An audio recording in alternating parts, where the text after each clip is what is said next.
All right, guys. So here tonight with Hartford Promise, and we're going to talk about schedule, time management, and everything else you need to know about that your freshman year. So let's get into it. Here with Melissa. So Melissa, can you tell me the difference between general education requirements and major requirements? Well, general education requirements are more like your math, your science courses, anything that is like generally every single person on the campus is going to have to take in order to graduate.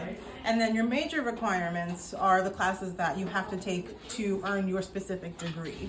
So like chemical engineers have to take specific engineering courses. Orgo probably.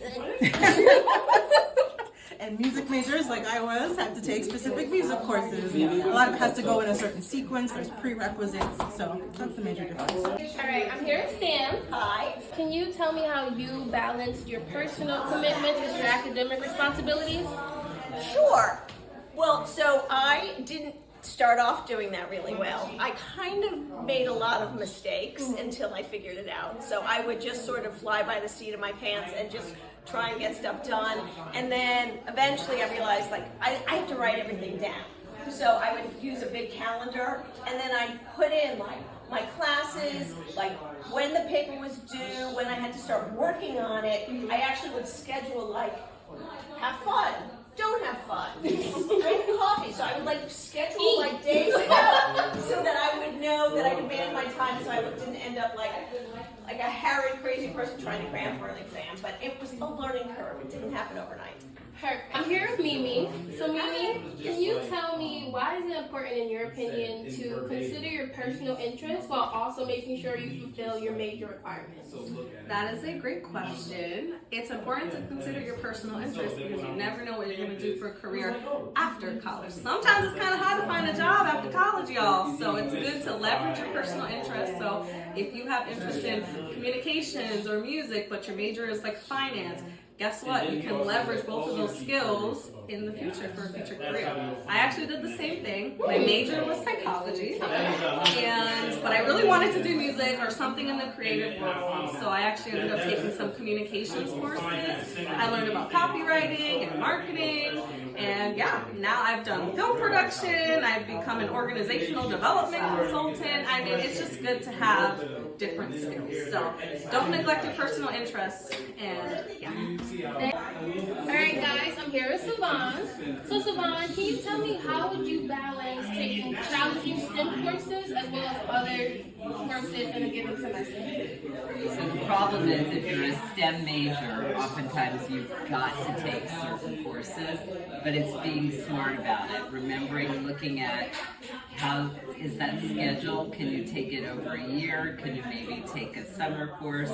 And it's also planning out, like understanding if you're taking chemistry and there's a lab with that. It's also finding what subjects are easy for you and try to balance those out. Maybe you're taking a film course, or maybe you're taking a history course because history is easy for you, but not overloading your sciences.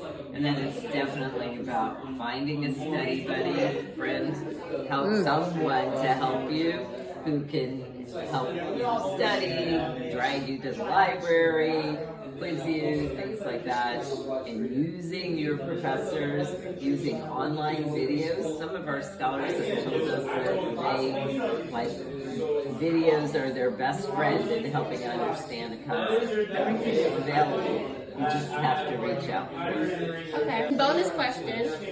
What Hartford Promise staff would be best to reach out if you have a question about scheduling your courses?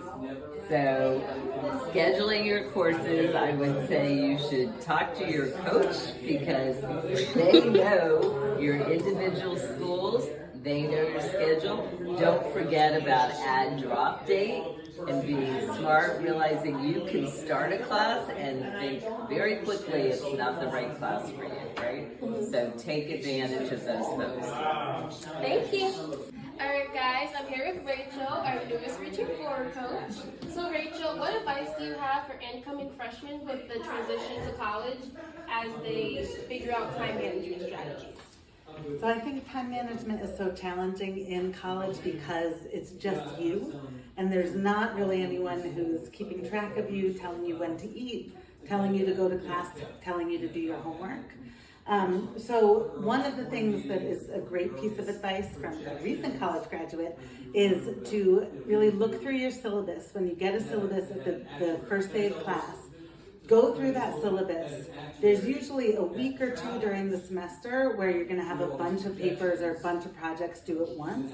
Mark that down so that you can start planning backwards, so that you know, okay, these 2 weeks are going to be really heavy. I need to make sure I'm prioritizing a lot of homework time, library time, etc. For those weeks. I think when you're starting college, it is really important to get out there and meet people. You want to do all that socializing. See if you can find ways to combine the two. So maybe you're meeting someone to study.